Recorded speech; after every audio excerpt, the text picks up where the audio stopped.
Sir, pakipaliwanag po ito at marami po tayong mga kababayan, mga government employees na excited ho rito. When you say incentive, service recognition incentive, ano ito? Every year?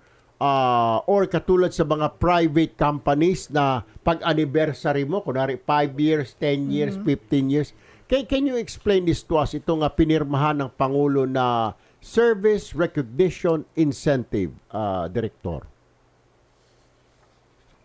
Sir Erwin, nag-issue po ang ating Office of the President ng Administrative Order number 12 noong December 7, 2023 po, authorizing one-time service recognition for FY 2023. Ito po ay uniform rate not exceeding 20,000 pesos for each qualified government employee po.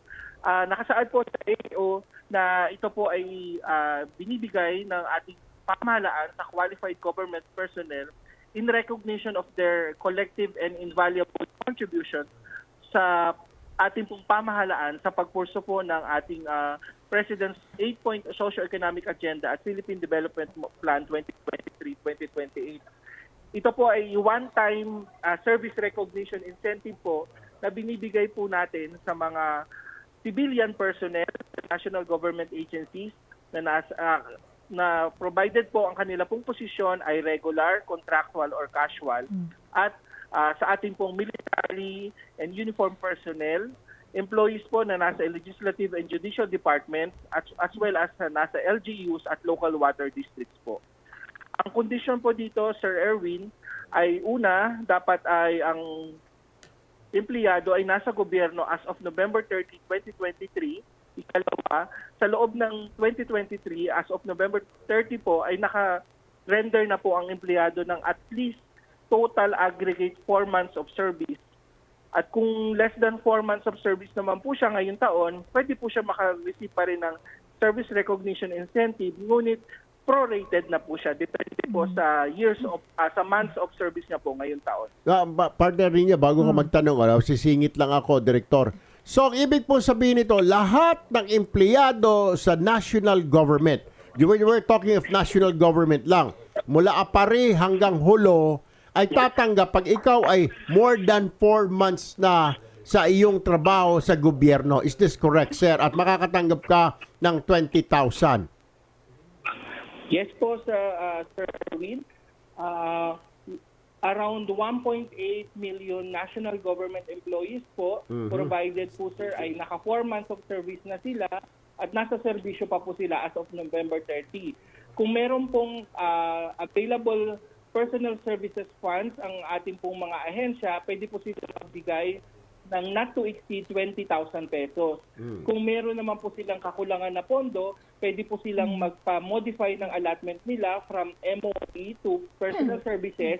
At kung hindi pa rin po sapat na 20,000 ang maibibigay, pwede pong lower amount, basta po uniform lower amount po yung SRI para po sa mga kwalipikadong regular, contractual at casual employees po.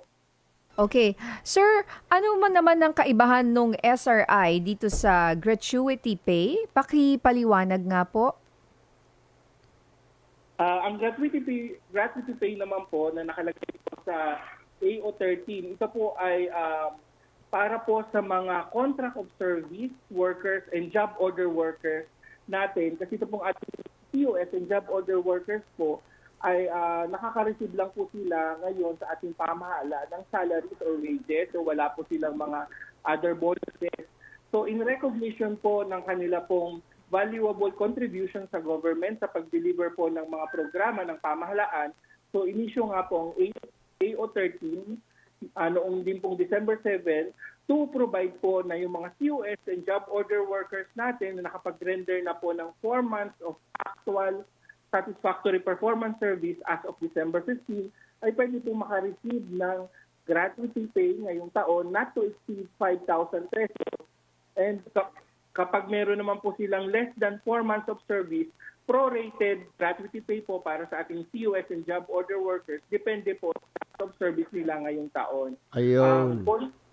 Ang pondo po para dito ay manggagaling sa maintenance and other operating expenses po ng bawat ahensya. Alright, panghuli na lamang, Direktor Rahanda, kailan matatanggap ng mga government employees natin ang 20,000 na ito na SRI or gratuity pay, sir?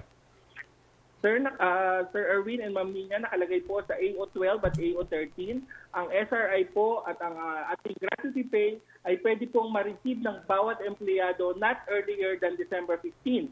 So maaari po na mula ngayong araw na to at sa mga susunod na working days po, maaari na pong magproseso ang bawat ahensya ng pag-grant po ng kanilang SRI at gratuity pay para po sa kwalipikadong empleyado.